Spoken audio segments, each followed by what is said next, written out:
Hello students, welcome again. So in last lecture we discussed about the some common human disease which was caused by different microorganisms, and in last we also discussed about some plant microorganisms. So in this lecture we are going to discuss some common plant disease caused by microorganisms, and we are going to discuss methods of preservatives of food, how we can preserve our food, or how we can prevent growth of microorganisms in our food, कि हमारा जो food है उसमें हम micro organism की growth को कैसे रोक सकते हैं, हमारा जो फूड है उसको स्पॉइल होने से कैसे बचा सकते हैं। ठीक है, वो हम डिस्कस करने वाले हैं इस लेक्चर में। ठीक है, so let's start with the plant disease. तो हमने कल भी डिस्कस किया था कि जो आपका वीट है उसके अंदर रस्ट डिजीज होती है, ब्राउन रस्ट हो सकता है, ब्लैक रस्ट हो सकता है। ठीक है, क्लियर है। हमने शुगर केन में भी डिजीज की बात की थी, पोटैटो के अंदर डिजीज की बात की थी। ठीक है, और आज हम कुछ और डिजीज है उनको डिस्कस करने वाले हैं। तो फर्स्ट जो आपका डिजीज है वो है सिट्रस कैंकर। ठीक है, क्या है फर्स्ट डिजीज? Citrus canker. कौन से माइक्रो ऑर्गेनिज्म से होती है? बैक्टीरिया से। मोड ऑफ ट्रांसमिशन क्या है आपका? एयर। ठीक है, मोड ऑफ ट्रांसमिशन क्या है? एयर। ठीक है, इसमें आप देखो सिट्रस कैंकर मीन्स कौन से प्लांट्स में होगी? आपका लेमन हो गया, आपका ऑरेंज हो गया, आपका और क्या है, आंवला हो गया। ये सब जो आपके प्लांट्स होते हैं वो सिट्रस फैमिली में आते हैं, मीन्स खट्टे फ्रूट जिसके होते हैं। ठीक है, क्लियर है। तो इनके अंदर बैक्टीरियल डिजीज है कौन सी? Citrus canker. ठीक है, क्लियर है। इसमें देखो आप येलो कलर के आपको पैचेस दिखाई दे रहे हैं, धब्बे से है वो दिखाई देंगे। क्लियर है। रस्ट ऑफ व्हीट है वो किसके कारण होती है? फंजाई के कारण, कल भी हमने बात की थी। ठीक है, क्लियर है। कैसे? मोड ऑफ ट्रांसमिशन क्या है आपका? एयर और सीड्स। इसमें आप देखो जो लीफ है वाइट आप व्हीट का, ठीक है, वो कैसा हो गया? येलोइश, जबकि होना कैसा चाहिए? ग्रीन। तो डिजीज के कारण, रस्ट के कारण ये हमें येलोइश कलर के इसके ऊपर जो धब्बे हैं, पैचेज हैं वो दिखाई दे रहे हैं। ठीक है, क्लियर है। मोड ऑफ ट्रांसमिशन क्या है आपका? एयर और सीड्स। मीन्स सीड्स के क्या है कि सीड्स के अंदर अगर डिजीज है और हम प्लांट ग्रो करेगा, जब सीड जर्मिनेट करेगा तो उस प्लांट के अंदर भी जो रस्ट ऑफ व्हीट है वो डिजीज होगी। ठीक है, नेक्स्ट है आपका येलो वेन मोजैक ऑफ भिंडी। ओकरा डिजीज भी बोलते हैं इसको, येलो वेन मोजैक ऑफ भिंडी। ठीक है, किसके कारण होती है? वायरस के कारण। मोड ऑफ ट्रांसमिशन क्या है आपका? इंसेक्ट। ठीक है, मोड ऑफ ट्रांसमिशन क्या है? इंसेक्ट। ये आपको दिखाई दे रही है डिजीज कि जो लीफ है वो आपको येलोइश दिखाई देता है। क्यों दिखाई देता है? क्योंकि इसके जो वेन्स होती हैं वो येलो हो जाती हैं। लीफ वेन्स क्या होती हैं? सपोज ये आपका कोई लीफ है, दूसरा बनाते हैं, ये कोई आपका लीफ है। ठीक है, क्लियर है। तो ये होती है आपकी मिडरिब जो बीच में प्रेजेंट है, ये क्या होती है? लीफ की मिडरिब। इससे जो आपकी ऐसी ब्रांचेज निकलती हैं ये होती हैं आपकी वेन्स। ठीक है, क्लियर है। ये क्या होती है? वेन्स। तो इस डिजीज में जो ये वेन्स हैं ये आपके येलोइश हो जाती हैं। ठीक है, इसलिए इसको क्या बोलते हैं? येलो वेन मोजैक ऑफ भिंडी। क्लियर है। तो ये थी कुछ डिजीज और माइक्रो ऑर्गेनिजम्स कौन से आपके कोज करते हैं। सिट्रस कैंकर बैक्टीरियल है, रस्ट ऑफ व्हीट है वो फंजाई से होती है, और येलो मेन वो मोजैक ऑफ भिंडी है वो वायरल डिजीज है, मीन्स वायरस से ये कोज होती है। ठीक है, क्लियर है। नेक्स्ट अब हम मूव करते हैं कि कैसे हम अपने फूड को जो माइक्रो ऑर्गेनिजम्स हैं उनसे बचा सकते हैं। ठीक है, तो उसमें फर्स्ट है केमिकल मेथड। इसमें हमारे फूड को प्रिजर्व करने के लिए बैक्टीरियल ग्रोथ से, माइक्रो ऑर्गेनिजम्स की ग्रोथ से बचाने के लिए हम किसका यूज करेंगे? केमिकल्स का। ठीक है, तो salts and edible oils are the common chemical generally use to check the growth of microorganism. ठीक है, कि साल्ट और जो एडिबल ऑयल होता है, आपने अपने घरों में भी देखा होगा कि जब हम अचार वगैरह डालते हैं, मीन्स पिकल्स जब हम डालते हैं तो उसमें हम किसका यूज करते हैं? साल्ट और ऑयल का। क्यों करते हैं वो यूज? आपने देखा होगा पूरा जो डब्बा होता है उसके अंदर ऑयल डाल दिया जाता है, फिल कर दिया जाता है, ताकि जो हमारा पिकल्स है वो काफ़ी लॉन्ग टाइम तक चले, उसके अंदर माइक्रो ऑर्गेनिजम्स है उनकी ग्रोथ ना हो और उससे वो खराब ना हो। ठीक है, क्लियर है। Therefore they are called as preservative. तो ऐसे केमिकल्स, ऐसे सब्सटेंस जो हमारे फूड को खराब होने से बचाते हैं, स्पॉइल होने से बचाते हैं, माइक्रो ऑर्गेनिज्म से बचाते हैं, उनको हम बोलते हैं प्रिजर्वेटिव। क्या बोलते हैं? प्रिजर्वेटिव। ठीक है, और फूड को बचाना क्या होता है? प्रिजर्वेशन। ठीक है, तो यहाँ पर जो साल्ट और जो एडिबल ऑयल है वो है हमारा प्रिजर्वेटिव। ठीक है, वी ऐड साल्ट और acid preservative to pickles to prevent the attack of microbe, कि हम हमारे पिकल्स के अंदर एसिड या आपका साल्ट है वो डालते हैं ताकि माइक्रोबियल ग्रोथ है वो ना हो, उनका अटैक ना हो। Sodium benzoate and sodium metabisulphite are common preservative.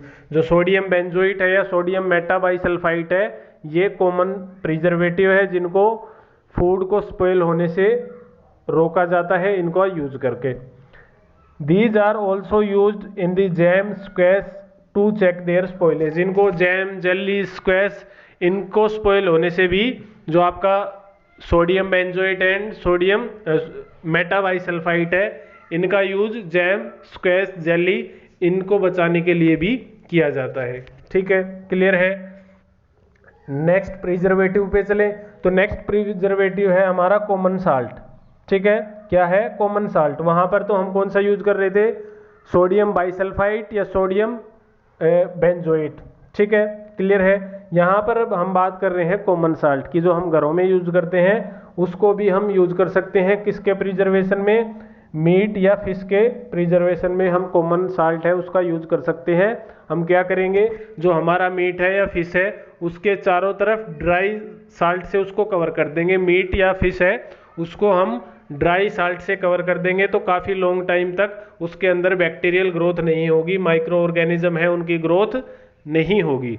ठीक है, और जो आपका कॉमन साल्ट है उसको हम आंवला, रा मैंगो, कच्चा आम जो होता है या टेमरिंड इनको प्रिजर्व करने के लिए भी हम यूज करते हैं। इनको बचाने के लिए माइक्रोबियल एक्शन से, माइक्रोब्स के अटैक से बचाने के लिए हम कॉमन साल्ट का यूज करते हैं।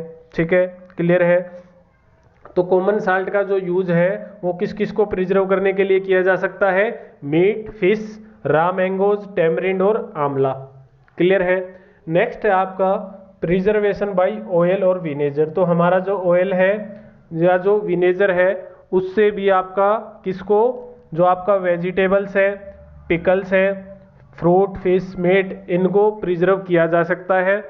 ऑयल या विनेगर से क्या होता है? विनेगर में क्या होता है? नॉर्मली आपका एसिड होगा तो उससे पीएच चेंज हो जाता है, तो उस पीएच पे जो आपके बैक्टीरिया होते हैं वो सरवाइव नहीं कर पाते, वो उनकी जो डेथ है वो होना स्टार्ट हो जाती है। मीन्स उनकी ग्रोथ वहाँ पर नहीं होगी उस एनवायरनमेंट के अंदर। ठीक है, तो वहाँ पर बैक्टीरिया ग्रोथ नहीं करेंगे, तो इसीलिए हम ऑयल या विनेगर का यूज करते हैं किसको प्रिजर्व करने के लिए, किसको बचाने के लिए? आपका पिकल्स को, वेजिटेबल्स को, फ्रूट्स को, फिश को और मीट को। ठीक है, क्लियर है। नेक्स्ट है हमारा प्रिजर्वेटिव शुगर। तो शुगर है उसको भी हम जैम, जेली और स्क्वैश है उसको प्रिजर्व करने के लिए यूज करते हैं। शुगर करती क्या है? हमारे फूड में जो भी मॉइस्चर प्रेजेंट होता है उसको सोख लेती है, उसको एब्जॉर्ब कर लेती है। ठीक है, तो उसके अंदर मॉइस्चर फूड के अंदर नहीं प्रेजेंट होगा तो वहाँ माइक्रोबियल ग्रोथ है वो नहीं होगी। ठीक है, दो चीज़ें याद रखना स्टूडेंट्स, जो आपके माइक्रोब्स हैं उनको अपनी ग्रोथ के लिए क्या चाहिए? एक तो मॉइस्चर, ठीक है, और एक सूटेबल टेम्परेचर। ठीक है, क्या है? Suitable temperature. तो उनके लिए जो सूटेबल टेम्परेचर होता है वो है 25 से 40 डिग्री। ठीक है, 25 डिग्री सेल्सियस से 40 डिग्री सेल्सियस जो टेम्परेचर है वो उनके लिए एक अच्छी रेंज है। इस टेम्परेचर में वो सबसे ज़्यादा ग्रो करते हैं और उनको मॉइस्चर मिलेगी तो और जल्दी ग्रो करेंगे। ठीक है, तो सिंपली अगर हम फूड के अंदर, हमारे फूड के अंदर मॉइस्चर प्रेजेंट नहीं है और ये टेम्परेचर है वो प्रेजेंट नहीं है तो हमारे फूड के अंदर माइक्रोब्स है वो ग्रो नहीं करेंगे। तो शुगर इसमें से क्या करती है? जो आपका मॉइस्चर होगा उसको कम कर देगी, रिड्यूस कर देगी, तो जो हमारा फूड है वो स्पॉइल होने से बच जाएगा। ठीक है, क्लियर है। नेक्स्ट है आपका हीट एंड कोल्ड ट्रीटमेंट। क्या है? Heat and cold treatment. तो अभी हमने बात की कि जो आपके माइक्रो ऑर्गेनिजम्स हैं, they require a suitable temperature, they require a suitable temperature for their growth. उनको अपनी ग्रोथ के लिए एक पर्टिकुलर जो टेम्परेचर की रेंज है वो चाहिए। अगर उससे ज़्यादा लो टेम्परेचर होगा उस पर भी वो सर्वाइव नहीं करेंगे, अगर उससे ज़्यादा टेम्परेचर होता है तो भी वो सर्वाइव नहीं करेंगे, मीन्स उनकी ग्रोथ नहीं होगी। तो हीट एंड कोल्ड टेम्परेचर में क्या है, जैसे आपकी जो मम्मी होती है वो आपका जो मिल्क है, ठीक है, उसको स्टोर करने से पहले क्या करती हैं, बॉयल करती है, गर्म करती है। तो उसको बॉयल क्यों किया जाता है मिल्क को, ताकि उसके अंदर जो माइक्रोब्स है वो किल हो जाए, उनकी डेथ हो जाए। क्यों? क्योंकि जब हम मिल्क को बॉयल करेंगे तो हीट होगी, हीट से जो टेम्परेचर है मिल्क का वो ज़्यादा हो जाएगा, और ज़्यादा टेम्परेचर अगर होगा तो जो आपके बैक्टीरिया है वो सर्वाइव नहीं कर पाएंगे, उनकी डेथ हो जाएगी। ठीक है, क्लियर है। ऐसे ही जब हम वाटर को बॉयल करते हैं तो उसके अंदर बैक्टीरिया है, उनकी डेथ हो जाती है। तो अगर हम वाटर को बॉयल करके ड्रिंक करते हैं, पीते हैं, तो हमारे अंदर जो वाटर से डिजीज जो स्प्रेड होती है उनके होने के जो चांसेज हैं वो कम हो जाते हैं। ठीक है, क्लियर है। तो हीट एंड कोल्ड ट्रीटमेंट क्या है, अगर हम ज़्यादा टेम्परेचर करते हैं तो भी माइक्रोब्स ग्रो नहीं करेंगे। तो जब हम किसी आपका मिल्क है, वाटर है, उसको बॉयल कर रहे हैं तो वहाँ पर जो बैक्टीरिया है उनकी डेथ हो जाएगी। अगर हम लो टेम्परेचर प्रोवाइड करते हैं, जैसा कि किसके अंदर होता है, आपके रेफ्रिजरेटर के अंदर, हमने पहले भी डिस्कस किया था कि हम अपना जो फूड है वो रेफ्रिजरेटर के अंदर क्यों रखते हैं, क्यों? क्योंकि रेफ्रिजरेटर के अंदर जो टेम्परेचर है वो लो होता है, ठीक है, और उस लो टेम्परेचर पे जो आपके माइक्रो ऑर्गेनिजम्स हैं वो ग्रो नहीं कर सकते। ठीक है, तो जो लो टेम्परेचर है वो उनकी ग्रोथ को इनहेबिट कर देता है, रोक देता है। ठीक है, तो ये है आपका हीट एंड कोल्ड ट्रीटमेंट। क्या है?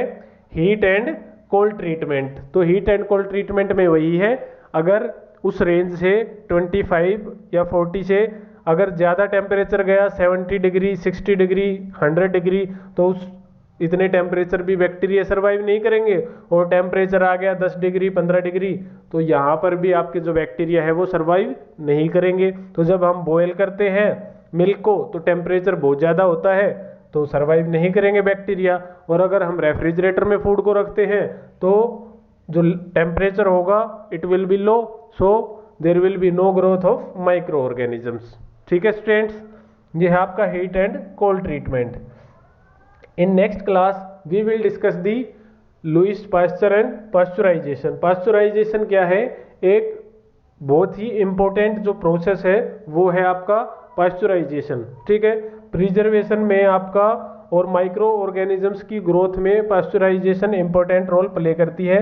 इसको नेक्स्ट क्लास में हम डिस्कस करेंगे डिटेल में। ठीक है, सो आज हमने क्या डिस्कस किया, प्लांट डिजीज के बारे में, और आपका फूड है उसके अंदर हम माइक्रोबियल ग्रोथ को कैसे चेक कर सकते हैं, मीन्स रोक सकते हैं, वो हमने डिस्कस किया। ठीक है, जिसमें हमने देखा जो आपका कॉमन साल्ट है, ऑयल्स है, विनेगर है, शुगर है, या कुछ और जो केमिकल्स हैं उनकी हेल्प से उनको हम स्पॉइल होने से फूड को रोक सकते हैं, बैक्टीरियल ग्रोथ को रोक सकते हैं। ठीक है, so they are acting as preservative. ठीक है, तो यहाँ पर आपका salt, edible oil, vinegar, chemicals are acting as a preservative. ठीक है, तो वो प्रिजर्वेटिव की तरह काम कर रहे हैं, मीन्स हमारे फूड को माइक्रोबियल अटैक से बचाते हैं। ठीक है स्टूडेंट्स, तो आपसे रिक्वेस्ट है कि जितना मैं कराऊं, जितना भी टॉपिक आपका होता है, एक या दो टॉपिक, वो आप एक बार रिवाइज किया करो, पढ़ के देखा करो। ठीक है, आपके पास बुक है, बुक में से देखा करो। अगर आपको कोई भी वर्ड उसका समझ में नहीं आ रहा, मीनिंग समझ में नहीं आ रहा, या आप उसकी बुक की लैंग्वेज समझ में नहीं आ रही, या कोई भी अगर आपको डाउट है तो you can ask any time. ठीक है, आपकी कोई भी क्वेरी है, आप व्हाट्सएप नंबर सबके पास है आपका, आप कभी भी पूछ सकते हो। ठीक है, क्लियर है।